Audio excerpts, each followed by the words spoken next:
Hi again folks, how are you all doing? This is a Bachmann Class 812 that was sent to me by a chap called Michael. He told me that it runs a bit jerkily at slow speeds and at fast speeds and thinks it needs a bit of a service. Let's give it a wee run, see what happens.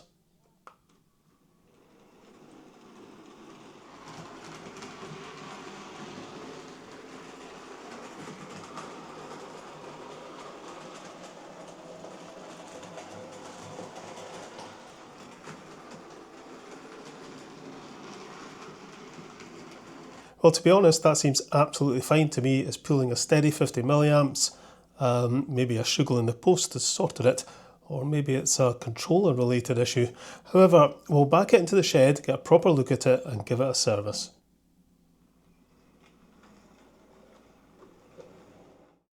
Right, okay, a Bachmann 812. I've got one of these in the as preserved blue Caledonian livery, as you may know. One of my favourite locomotives. Yeah, this was running, seemed to be running perfectly fine on the layout. I'm just going to check it on my test track with the GaugeMaster controller. I have been in touch with Michael to ask him what sort of controller he's using, because if he'd been using a Hornby, HN2000 or something that's got pulse wave modulation, I would have suspected that was the cause of the jerky movement, because I'm pretty sure this has got a coreless motor in it. But he says he uses a GaugeMaster controller on his layout and his club's layout, and it's doing the same thing on both. Yeah, let's try it on the GaugeMaster controller, see what it does. Okay, turn on the power.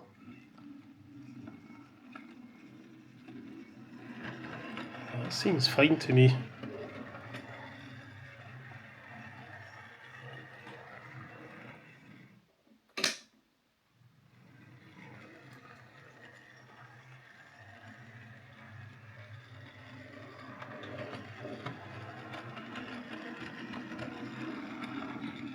So yeah, no evidence of any problem, but it's not the first time I've had models sent to me and people said it does this, it does that, and I can't see any problem with it. It's like, when you take your car to the garage and you have to complain about some weird noise or something, and when you try and reproduce the noise, the car doesn't do it. It's happened to me a few times, that. But anyway, we'll open this up. As I say, I'm pretty sure this has got a coreless motor in it, so I can't service the motor, but we'll make sure it's well lubricated. It's maybe just very dry, but it all looks quite clean. We'll unplug the tender. There we go, unplug that.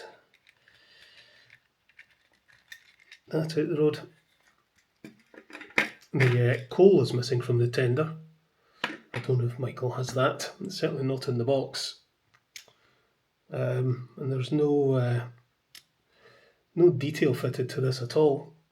But they're nice models, these Bachmann 812s. Nice detail in the cab there. Right, we'll open it up. I think we'll remove the brake rods. I don't think I've ever serviced my 812. It's never really needed it. It's always ran absolutely fine. But this will be a useful experience. I do remember opening mine up though. I think it was the front and back screws. Undo both those screws and I'm pretty sure this will lift out. There we go. Nice and easy. These screws going to fall out. There's the back one and the front one. So we've got coreless motor, all the electrical hoochie-madoochery there, flickering firebox at the back. The gearbox will be in there. All the pickups look fine. It does kind of look a little dry. Don't see any lubrication on the axles. So we'll open up the gearbox and remove the underframe and get some lubrication in there. Not something I've done with this model. That PCB is soldered to this PCB. There's 2 screws on that, there's 2 screws on that, and there's 2 screws on the metal cover underneath there. It's going to be a wee bit more complicated than I thought actually to get into the gears. The wee LEDs there will be the flickering firebox. Given that this runs okay, I don't want to be too intrusive with this. I don't want to, strip it right down. Could end up doing damage, but I think we'll take this keeper plate off. Another 2 screws. Oh, Bachmann. Right, so we've got wires attached to that. So, yeah, see, this is why I don't want to take it all apart too much.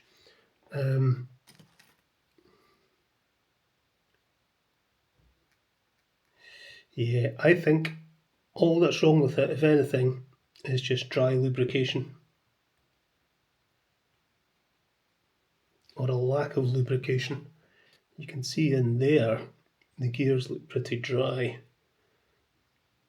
as do the axles.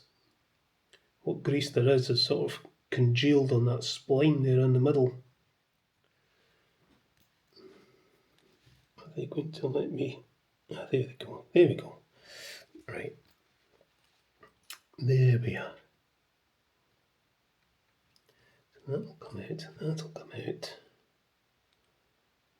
That'll come out. Right. But I still can't get into the gearbox properly.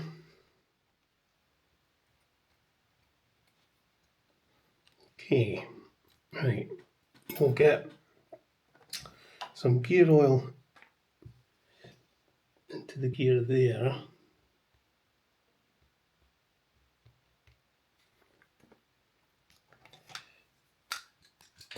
And some oil into the axles and bearings.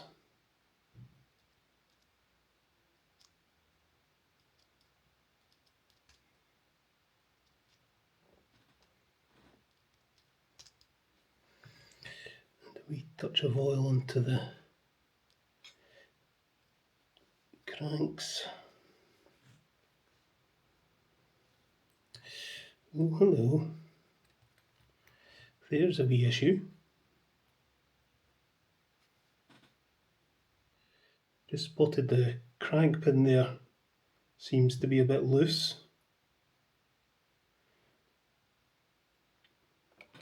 It's not entirely out of the question that could have caused the issue. Just get everything oiled and then we'll tighten that back up. Okay. Let's pop the bearings out of position, but we'll pop them back.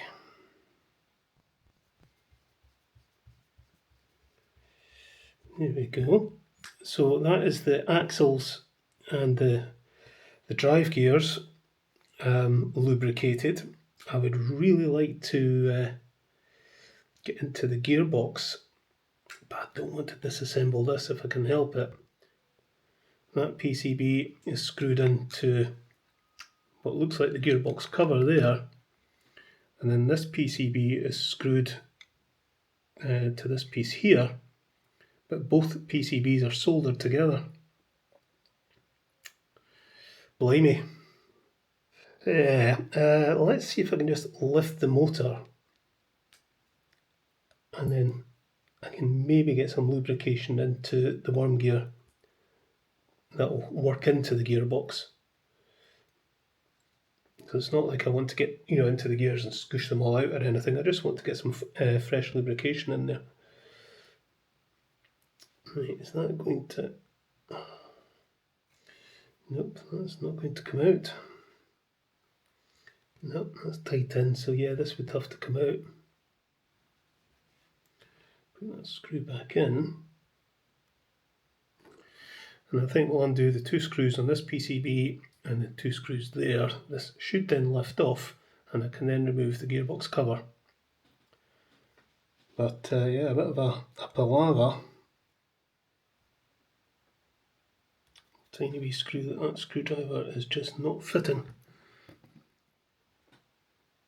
The head on that screw actually looks a bit chewed. There we go. That's going to be fun and games to get back in, that screw.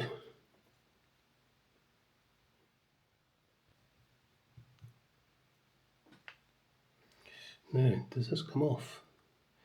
Right, that whole thing comes out. Okay, it comes out like that.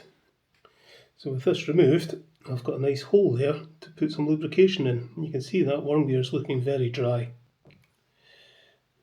So a good dollop of gear oil down in there. And that is pretty much all I can do with this tiny little coreless motor. Nothing I can do with that.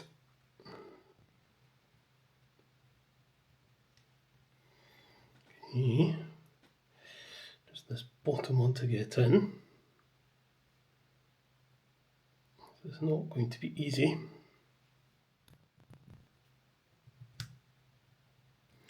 There we go. I knew that wasn't going to be a simple job. Right, got all these wires down into that recess. Right, give this a wee test run.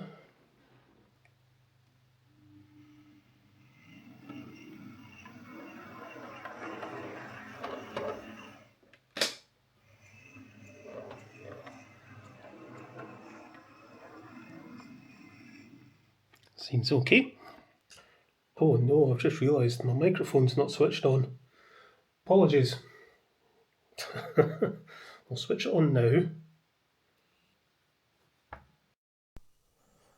And there you go. Apologies for that. You'll have had a bit of rubbish sound.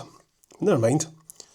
So yeah, there's not much more I can do to this. I've lubricated the axles, lubricated the gears.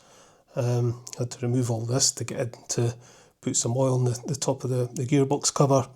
But because we've got a little coreless motor, there's nothing else to service. It did have a loose crank pin, which may well have caused slightly iffy running, who knows. But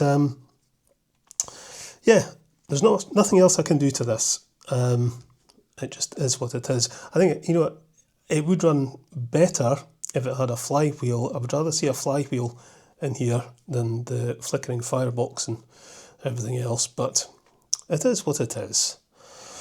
Right, okay, we'll get this popped back into the body. Oh no, we'll give the wheels a wee clean first, that's what we'll do.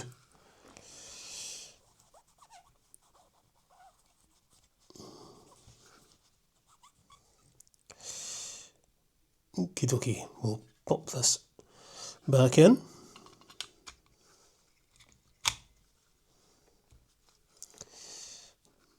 Put that in there. That in there.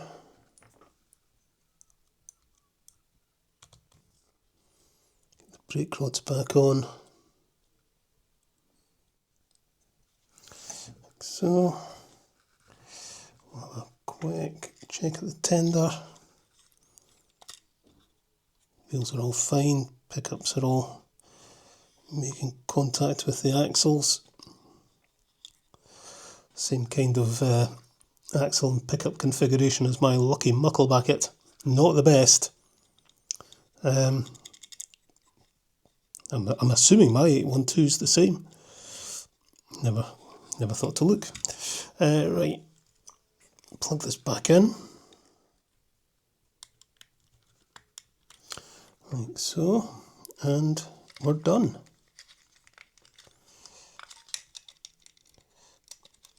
Right, okay, there we go. We'll put it on the test track again for a wee test.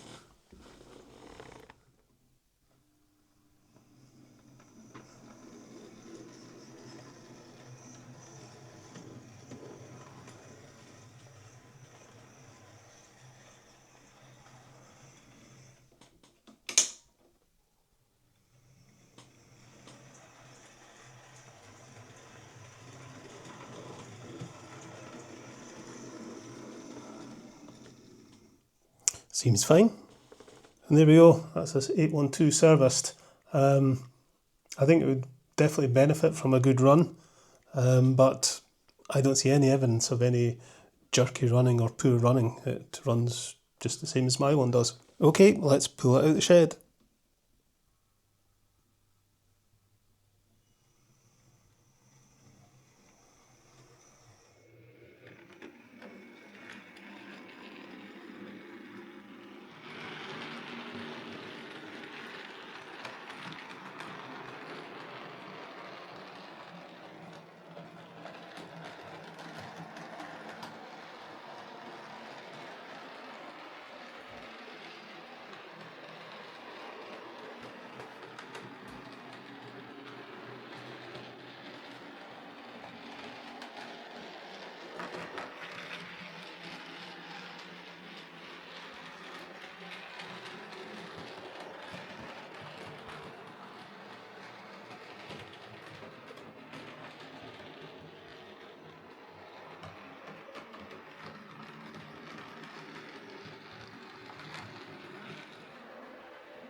So there we are, that's Michael's Bachmann 812 serviced and seems to be running absolutely fine.